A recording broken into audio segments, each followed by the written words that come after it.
আচ্ছা, আমরা শুরু করি নাকি? আমরা আজকে কিছু স্ক্রিপ্টটা দেখবো, আমরা টেলনেটের থ্রু দিয়ে কিভাবে কনফিগার করব প্লাস এসএসসি থ্রু দিয়ে কিভাবে কনফিগার করব, এই দুটো জিনিস আমরা দেখব। তো আমরা ইনিশিয়ালি চলে যাই, আমরা প্রথমে একটা রাউটার নিলাম। হ্যাঁ বলেন।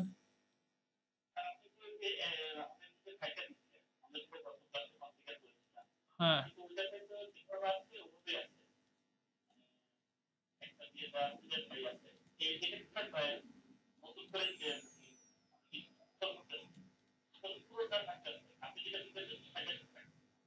হ্যাঁ, থাক, সমস্যা কি?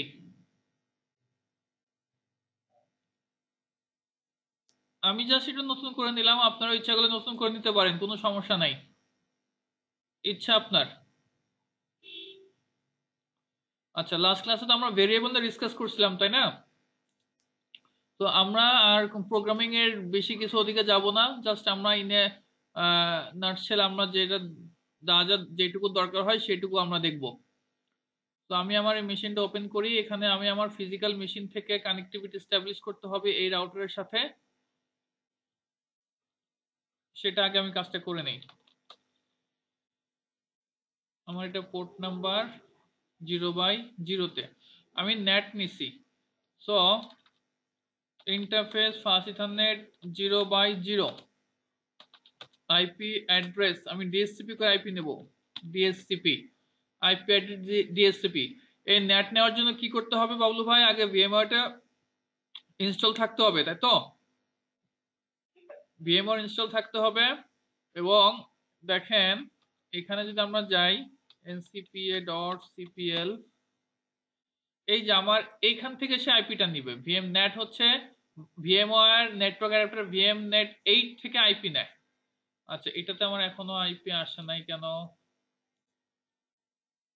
না আসলে একটু এনেবল করে ডিসেবল, এনেবল একটু করে নিবেন এবং আগে দেখবেন যে আপনার এখানে আইপি ঠিকভাবে আসছে কিনা। এখানে আইপি আসতে হবে, দেখেন এখন আমার আইপি আসে নাই। হ্যাঁ, এখানে আগে ঠিকভাবে আইপি আসতে হবে। এই যে আসছে 192.168.15.1। ওকে ফাইন, এটা আমি মিনিমাইজ করে রাখি। আমরা এখানে কি অটোমেটিক্যালি আইপি নিব। তো আইপি অ্যাড্রেস ডিএসসিপি এন্টার, দেন নো শাটডাউন। আমরা একটু সেভ করে নেই, দেখি আমাদের আইপিটা পাই কিনা। আপ হইছে, আইপি পেতে হবে, আদারওয়াইজ কিন্তু আমি ফিজিক্যাল মেশিন থেকে সেখানে কানেক্ট করতে পারবো না, একটু সময় লাগতে পারে। আচ্ছা দেখেন, আমাদের এই যে এখানে আইপিটা আসছে, আমাদের আইপি আসছে কত? 192.168.15.143। এই যে এখান থেকে দেখেন 15.143, মানে এই রেঞ্জের আইপি কিন্তু পাইছে। যেমন 15, অর্থাৎ এটার সাথে কানেক্টেড। এখন আমি কিন্তু এখানে কিন্তু ফার্স্ট টাইম আপনাদেরকে যেটা দেখাচ্ছিলাম সেটা কিন্তু আমি ডিলিট করে আবার নতুন করে নিছি। হ্যাঁ, অনেক সময় এই প্রবলেম গুলো হয়, তো একটু ডিলিট করে নতুন করে নেবেন, ডিসেবল এনেবল করে নেবেন, তাহলে আর কোনো প্রবলেম হওয়ার কথা না আশা করি। আচ্ছা, এখন আমরা একটু চেক করব যে আমি আমার ফিজিক্যাল মেশিন থেকে এই আইপিটাকে পিং করে পাচ্ছে কিনা। সো আমি পিং করতেছি। সো ফিজিক্যাল মেশিন থেকে আমি পিং করে পাচ্ছে। সো আমি ফিজিক্যাল মেশিন থেকে কানেক্টেড আছি আমার এই রাউটারের সাথে। আচ্ছা ইয়াসমিন আপু, আপনি কি দেখতেছেন? আপনি তো লাস্ট ক্লাসে ছিলেন না। আচ্ছা, এখন তাহলে আমাদের ইনিশিয়াল স্টেপটা শেষ, যে আমাদের ফিজিক্যালি কানেক্টেড যেটা আছে সেটা আমাদের মোটামুটি কমপ্লিট। সরি। এখন আমরা যেটা করব সেটা হচ্ছে, আমরা আমাদের ফিজিক্যাল মেশিন থেকে আমাদের পাইথনে স্ক্রিপ্ট চালাবো আমি আমার রাউটারের ভিতরে। ভালো করে বোঝেন, ফিজিক্যাল মেশিন থেকে আমি আমার এই রাউটারটার ভিতরে পাইথন স্ক্রিপ্ট চালাবো। কোথা থেকে চালাবো? ফিজিক্যাল মেশিন থেকে। তো ফিজিক্যাল মেশিনে আমার পাইথন স্ক্রিপ্ট গুলো থাকবে। আমার এই দেখেন, আমার আমার এই ফোল্ডারটাতে পাইথন স্ক্রিপ্ট আছে। এই যে পাইথনে কিছু স্ক্রিপ্ট আমার এখানে আছে, এই স্ক্রিপ্ট গুলো আমি চালাবো ফিজিক্যাল মেশিন থেকে। কোথায়? এই রাউটারের ভিতরে। তো তাহলে ফিজিক্যাল মেশিনে ফার্স্ট অফ অল হচ্ছে আমার পাইথনটা ইনস্টল করা থাকতে হবে, তাই তো? ফিজিক্যাল মেশিনে যদি আমার পাইথন ইনস্টল করা না থাকে তাহলে কিন্তু কাজ হবে না। তো আমি যদি ফিজিক্যাল মেশিনে আমি পাইথন ইনস্টল করতে যাই, আমাকে একজন বলেন যে আমি কোথা থেকে ইনস্টল করতে পারি।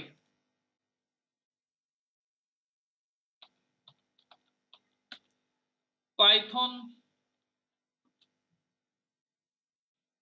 ডাউনলোড দিলেও হয়, সমস্যা নাই। এখন আমাদের লেটেস্ট ভার্সন দেখেন 3.9.1 চলে আসছে, কেমন? তো আপনি যদি এখানে যান, এখান থেকে ডাউনলোডসে গেলে আমরা এই যে এটা পাচ্ছি, ডাউনলোড ফর উইন্ডোজ পাইথন 3.9.1, এটা আমি ক্লিক করলাম। আমি লেটেস্ট যেটা আছে সেটাই দিব, একটু সময় লাগবে আমার। আচ্ছা, এটা আমার ডাউনলোড শেষ। এখান থেকে আমরা এটাকে যেখানে থাকুক সমস্যা নাই, এখানে আমরা ডাবল ক্লিক করলাম, আমি রান করব। এখান থেকে আমরা কি দেব বলেন, মনে আছে কারো? কাস্টমাইজ ইনস্টলেশন দেই, তাই না? কাস্টমাইজ ইনস্টলেশন করব। দেখেন এটার সাথে আমরা অ্যাড পাইথন 3.92 পাথ এটাও ক্লিক করে দিব। কাস্টমাইজ ইনস্টলেশন আর ইনস্টলেশন নাও, এখানে দেখেন আমাদের এখানে ইনক্লুড আইডিএলই আছে, পিআইপি আছে এন্ড ডকুমেন্টেশন আছে। আইডিএলই যেটা, সেটা হচ্ছে আমাকে আমার যেই কি বলে, আমার যে স্ক্রিপ্টটা আছে, এই স্ক্রিপ্টটা আমি একটা রান করার এনভায়রনমেন্ট আমাকে সে ক্রিয়েট করে দিবে আইডিয়ালি থ্রু দিয়ে। যেমন আমার এখানে কিন্তু ইনস্টল করা আছে, তাই না? লাস্ট ক্লাস আপনারা দেখছেন। তো আমি আইডিয়ালিটা আরেকবার দেখাই। ধরেন এই যে আমার একটা স্ক্রিপ্ট, আমার পাইথন টেলনেটের স্ক্রিপ্ট এটা আছে, এখান থেকে দেন এডিট আইএলই আইডিয়ালি, এটার সাথে আমরা এটা দিয়ে আমরা কি করতে পারি, এডিট করতে পারি, প্লাস এই আমার যে স্ক্রিপ্টটা আছে এই স্ক্রিপ্টটা আমি রান করতে পারি। অর্থাৎ আমার এটা কম্পাইলারের মতো আপনি বলতে পারেন, সে আমাকে রান করে দিবে, রান মডিউল, এখান থেকে রান করে দিচ্ছে। কেমন? এখানে যা যা আছে, যেই স্ক্রিপ্টটা আছে এই স্ক্রিপ্টটা আমি রান করতে পারতেছি। তো আমি আমার রাউটারে এক্সিকিউট করার আগে, রাউটারে এক্সিকিউট করার আগেই আমি আমার এই এনভায়রনমেন্টে একটু দেখলাম যে এটা ঠিকঠাক ভাবে কাজ করে কিনা। এটা হচ্ছে আমার আইডিয়ালি। তো এটাও কিন্তু আমি পাচ্ছি, আপনি উপরটা দিলেও কিন্তু হবে। দেন পিআইপি আছে যেটা, সেটা হচ্ছে কি, আমরা কোনো মডিউল যদি ইনস্টল করতে চাই, যে আমি ধরেন এখানে গেট পাস মডিউল আছে, তারপরে আমাদের এসএইচ এর জন্য আছে প্যারামিকো, এই ধরনের কোনো মডিউল যদি আমি ইনস্টল করতে চাই, তখন আমার লাগবে হচ্ছে পিআইপি। অর্থাৎ আমি দেখি পিআইপি পিপ ইনস্টল, পিআইপি ইনস্টল, তারপরে প্যারামিকো এসএসএইচ এর জন্য যে মডিউলটা আছে। তো আমরা পিআইপি দিয়ে কোনো কিছু ইনস্টল করি আমাদের পাইথনের জন্য। আর কিছু ডকুমেন্টেশন আছে এখানে।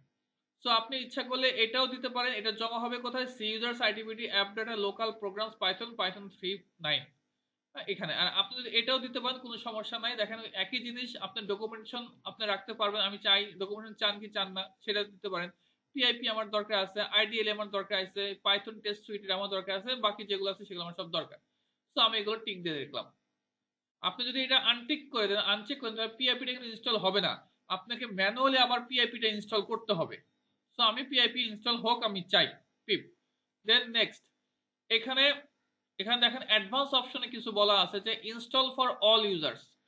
আপনার এই ফিজিক্যাল মেশিন যেটা আছে, এখন আপনি তো একটাতে লগ ইন করছেন, আমি কোন ইউজারতে লগ ইন করছি, কমান্ড কি, হু আই, আমি কে, আমি হচ্ছে আইটিবিডি তে লগ ইন করছি। আমি যদি এখান থেকে লগ অফ করে অন্য কোনো ইউজার দিয়ে মেশিনে লগ ইন করি, ওই ইউজারও কি এই পাইথন চালাতে পারবে? তাহলে আমি যদি এটা দিয়ে দেই, তো আমার এই লোকাল মেশিনে যত ধরনের ইউজার আছে সবাই কিন্তু এই পাইথন চালাতে পারবে। আর যদি এটা না দেই তাহলে কি হচ্ছে, শুধু নিজের জন্য হচ্ছে কিন্তু। কেমন? দেখেন এই যে আইটিবিডি যেটা আছে, আইটিবিডির জন্য হবে। আচ্ছা, শুধু ইউজার্স এর মধ্যে দেখেন আইটিবিডি আছে, সো শুধু এই আইটিবিডি ইউজার্স এর জন্য কিন্তু হবে। আর যখন আপনি ফুল দিয়ে দেবেন, দেখেন ওটা চলে যাচ্ছে কোথায়, সি প্রোগ্রাম ফাইলস এর ভিতরে, অর্থাৎ সবার জন্য যাবে। আর এটা না দিলে শুধু আইটিবিডি যে ইউজার আছে, শুধু আইটিবিডির জন্যই প্রোগ্রামস এর মধ্যে কাজ করবে এটা। আচ্ছা, অ্যাসোসিয়েট ফাইলস উইথ পাইথন, পাইথনের জন্য কিছু অ্যাসোসিয়েট যদি কিছু ফাইল থাকে সেগুলো হবে, ক্রিয়েট শর্টকাট ক্রিয়েট হবে, add Python to environment variables. আমার অ্যাডভান্স অপশন থেকে আমরা এনভায়রনমেন্ট ভেরিয়েবল নিয়ে কাজ করি। যেমন ওনার নাম কি, আকন্দ সাহেব, আপনার এই এনভায়রনমেন্ট ভেরিয়েবলে কাজ করতে হবে। আকন্দ, আকন্দ আছেন? আপনি একটা কাজ করেন, আপনি ফুললি পাইথনটা আবার আনইনস্টল করে ফেলেন, আনইনস্টল করে আমি যেভাবে দেখাচ্ছি এইভাবে ইনস্টল করে ফেলেন।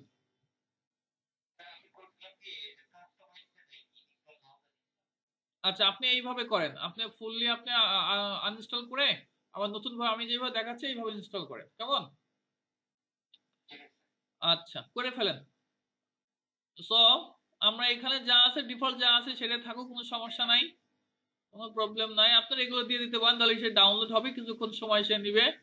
আচ্ছা এই দেন এবার আমি ইনস্টল দিয়ে দিলাম।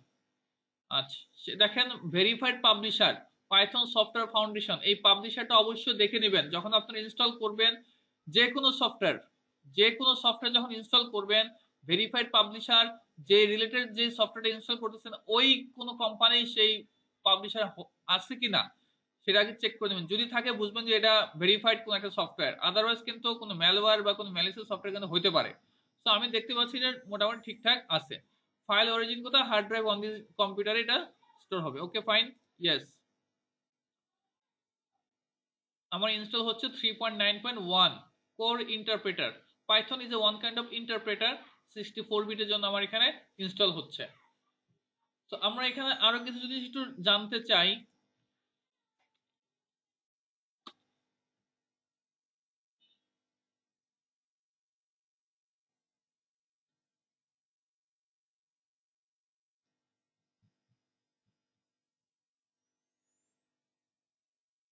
দেখেন এখানে একটু ওইটা ইনস্টল হতে থাক, আমরা এখানে একটু দেখি পাইথন জিনিসটা কি। আসলে Python is a popular programming language. এটা একটা পপুলার প্রোগ্রামিং একটা language. It was created by Guido van Rossum and released in 1991। 1991 সালে এটা রিলিজড হয়। Python is an interpreted object oriented high level programming language with dynamic semantics. Its high level built in data structures combined with dynamic typing and dynamic binding make it very attractive for rapid application development. আচ্ছা এত কিছু দরকার নাই আমার, এটা হয়তো মনে রাখেন এটা একটা ইন্টারপ্রেটার, কেমন? তো আমাদের দুইটা জিনিস আমরা প্রোগ্রামিং এ দেখি অনেক সময়, সেটা হচ্ছে কি ডিফারেন্ট কম্পাইলার এবং ইন্টারপ্রেটার। অনেকে একরকম মনে করে, কিন্তু আসলে কিছু বেসিক কিছু ডিফারেন্স আছে আমাদের কম্পাইলারের ভিতরে এবং ইন্টারপ্রেটারের ভিতরে। সো পাইথন কি করে, এটা একটা ইন্টারপ্রেটার। হ্যাঁ, এটা অনেকে কম্পাইলার হিসেবে আমরা মনে করতে পারি, কিন্তু অ্যাকচুয়ালি আসলে এটা কম্পাইলার না, এটা একটা ইন্টারপ্রেটার। কম্পাইলার এবং ইন্টারপ্রেটারের কাজটা কি দেখেন, আগে দেখি। দুইটার কাজই মূলত এক, কিন্তু কাজ করার ধরনটা একটু ভিন্ন। কাজ একই কিন্তু কাজ করার ধরনটা একটু ভিন্ন আছে। এটা হচ্ছে হোক কম্পাইল এবং ইন্টারপ্রেট দুটা কি করে, প্রোগ্রামটাকে প্রোগ্রামে ট্রান্সলেট করে। যেমন দুটার কাজই একই। কি করে প্রোগ্রামিং হাই লেভেল ল্যাঙ্গুয়েজ, এটাকে কম্পাইল এবং প্রোগ্রামে ইন্টারপ্রেটার কি করে মেশিন আন্ডারস্ট্যান্ডেবল কোডে রূপান্তর করে। অর্থাৎ আপনি যে প্রোগ্রামিং ল্যাঙ্গুয়েজ যেটা ইউজ করতেছেন, এই মেশিনটাকে তো এটা বুঝাতে হবে যে আমি যা লিখলাম, কোড যা আমি করলাম, এটা এই মেশিন কি করে বুঝবে। এই কাজটা করে থাকে কম্পাইলার এবং ইন্টারপ্রেটার, দুইজনের একই কাজ। মূল কাজ কি, প্রোগ্রামিং ইন হাই লেভেল ল্যাঙ্গুয়েজটাকে কি করে, অর্থাৎ আমি যে কোড করছি, প্রোগ্রাম রেডি করছি, এই প্রোগ্রামটা আমার এই মেশিনকে বুঝাইতে হবে। মেশিন আন্ডারস্ট্যান্ডেবল কোড এসে কম্পাইল করে অথবা ইন্টারপ্রেট করে। এখন এই কম্পাইলার এবং ইন্টারপ্রেটারের মধ্যে বেসিক কিছু পার্থক্য আছে। যেমন ফার্স্ট দেখেন এখানে আমি দেখেন এখানে বলছি কম্পাইল এবং ইন্টারপ্রেট বোথ উভয় কি করে convert source code. Source code কি, যেমন ধরেন এই যে আমি একটা কোডের কথা বললাম, আমরা পাইথনে নেটওয়ার্কিং ইঞ্জিনিয়ার্স এর হিসেবে যেহেতু আমাদের জানা দরকার সেটা নিয়ে আমি কথা বলতেছি।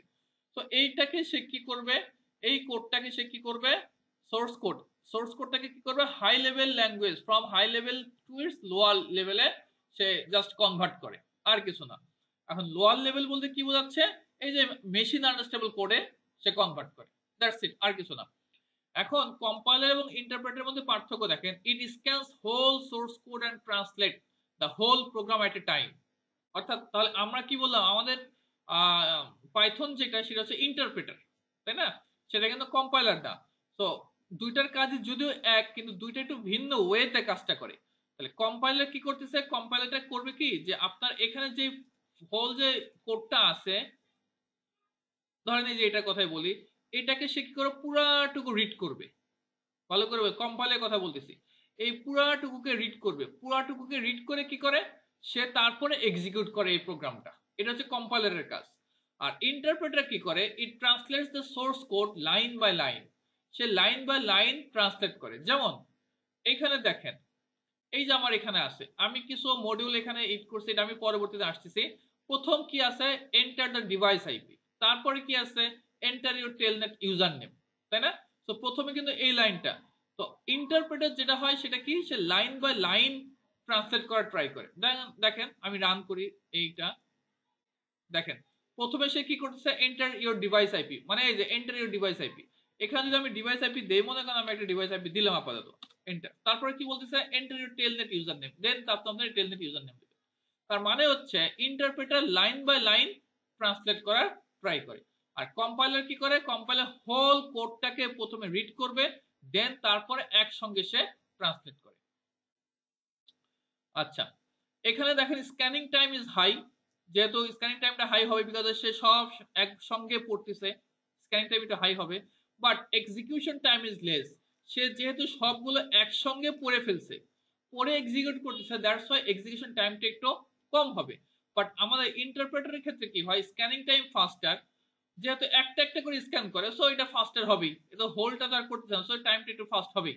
বাট যেহেতু কিন্তু overall execution time is very high, execution টাইমটা কিন্তু হাই হবে বিকজ অফ আমার সে এই একটা লাইন পড়ছে, এটাকে এক্সিকিউট করবে, এই লাইন যাবে, তারপর এটাকে এক্সিকিউট করবে, আবার এটাকে এক্সিকিউট করবে, আবার এটাকে এক্সিকিউট করবে। সো লাইন বাই লাইন যেহেতু এক্সিকিউট করতেছে, দ্যাটস এটা কিন্তু এক্সিকিউশন টাইমটা কিন্তু হাই হবে দেন কম্পাইলার থেকে। আচ্ছা, নিড এক্সট্রা মেমোরি, আমার কিছু এক্সট্রা মেমোরি দরকার হয়, does not require any extra memory, আমার কোনো এক্সট্রা মেমোরি এখানে দরকার হয় না। ইন্টারপ্রেটারের ক্ষেত্রে আমার কোনো এক্সট্রা মেমোরি আমার এখানে দরকার হয় না, কিন্তু কম্পাইলারের ক্ষেত্রে কিছু এক্সট্রা মেমোরি দরকার হয়। বিকজ অফ এক্সট্রা মেমোরিটা কেন কথা বলতেছে, যখন সে আপনি পুরাটুকুকে একসঙ্গে রিড করবে, তো একসঙ্গে যখন রিড করবে তার মানে কি, সে এইটুকুকে জায়গা তো তাকে ধারণ করে রাখতে হবে, এইটুকুকে একসঙ্গে সে রিড করে এক্সিকিউট করবে, তার মানে কি এইটুকুর জায়গা, পুরাটুকুর জায়গাকে সে কি করবে, তার ধারণ ক্ষমতা থাকতে হবে। তার মানে এটা যদি যত বড় কোড হবে, তত বড় কিন্তু আপনার মেমোরি, তত বেশি সংখ্যক মেমোরি আপনার কিন্তু প্রথমে লাগতেছে। বাট আমাদের ইন্টারপ্রেটারের ক্ষেত্রে কি হচ্ছে, এতটা মেমোরি লাগে না। কেন লাগে না, বিকজ অফ সে একটা করে লাইন এক্সিকিউট করে, রিড করে এক্সিকিউট করে, সো এখানে কতটুকুই বা আপনার মেমোরি লাগবে। কিন্তু ইন্টারপ্রেটার না, কম্পাইলারের ক্ষেত্রে কি হয়, সে সবটুকুকে রিড করে সে ধরে রাখে, দ্যাটস ওয়াই তার কিন্তু মেমোরির জন্য আপনার স্পেসটা একটু বেশি লাগে দেন ইন্টারপ্রেটারের থেকে। আচ্ছা, এখানে এখানে যেটা বলছে দেখেন, generates error message only after scanning the whole code, অর্থাৎ আপনার এখানে যখন কিনা প্রত্যেকটা লাইন সে রিড করে ফেললো, এখন যখন এক্সিকিউট করতে যাবে, এক্সিকিউট করার সময় যদি কোনো এরর আসে, সে সব এররকে একসঙ্গে দেখাবে। এক্সিকিউট করার সময় যদি কোনো এরর আসে, সে ওই এররটাকে দেখাবে। আর ইন্টারপ্রেটারে কি হয়, ইন্টারপ্রেটারে হয় কি, continuous to translate until error is found, সে ততক্ষণ পর্যন্ত এটা কন্টিনিউ করবে যতক্ষণ না পর্যন্ত সে এরর পাচ্ছে। কারণ এটা খুব স্বাভাবিক, এই লাইন যদি কোনো এরর থাকে, সে বলবে এরর, সে আর কিন্তু কন্টিনিউ করবে না।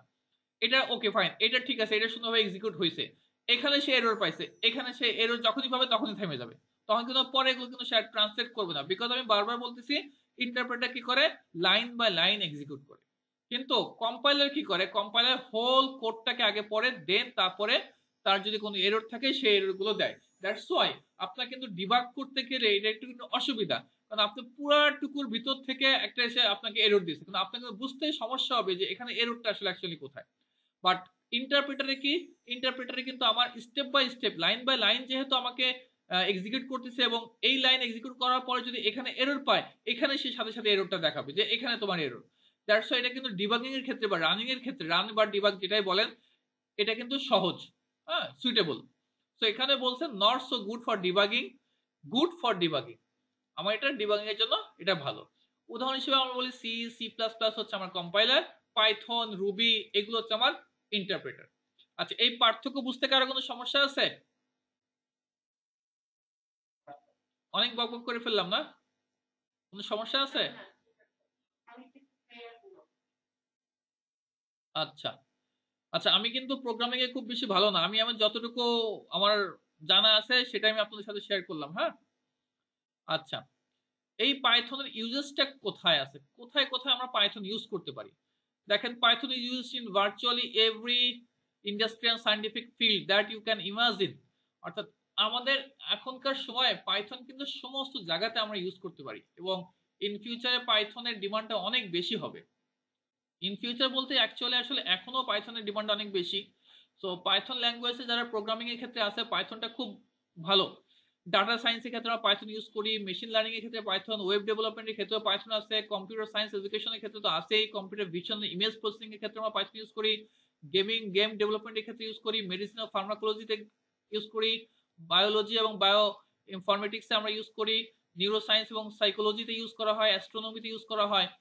বিভিন্ন সেক্টর আছে, অনেক সেক্টর আছে যেখানে আমরা ইউজ করি, যেমন আরো আছে রোবোটিক্স আছে, অটোনোমাস ভেহিকলস আছে, business, metrology and graphical user interface development, বিভিন্ন জায়গাতে আমরা ইউজ করি। সর্বোপরি সর্বোপরি আমরা আমাদের নেটওয়ার্কিং এও, অটোমেশনের ক্ষেত্রে আমরা পাইথন ইউজ করে থাকি।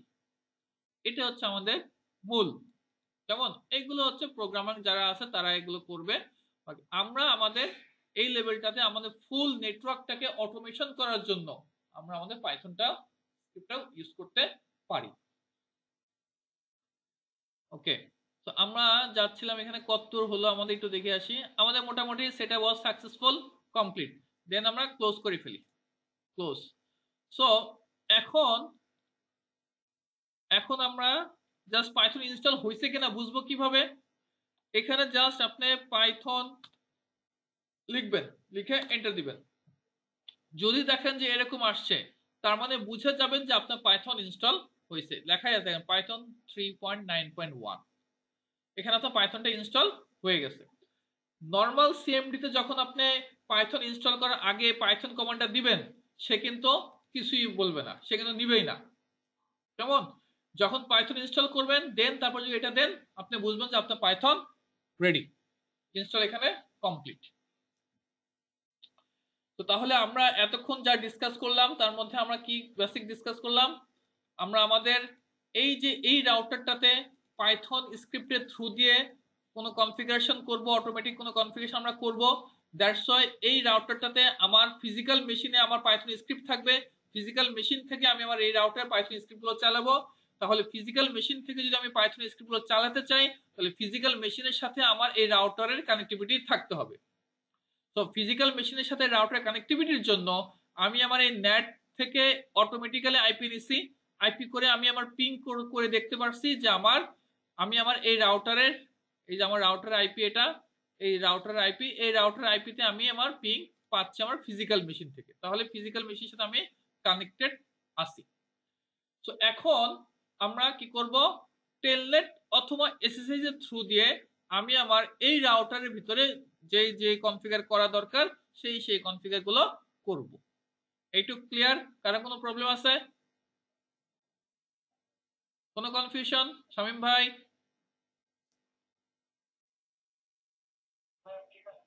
বাবলু ভাই, কোনো সমস্যা? তাজুল ইসলাম ভাই, আপু, কোনো সমস্যা আছে? এখন তো ইনস্টল হয়েছে। ওকে ফাইন, আমরা তাহলে এখন মুভ করি ওদিকে।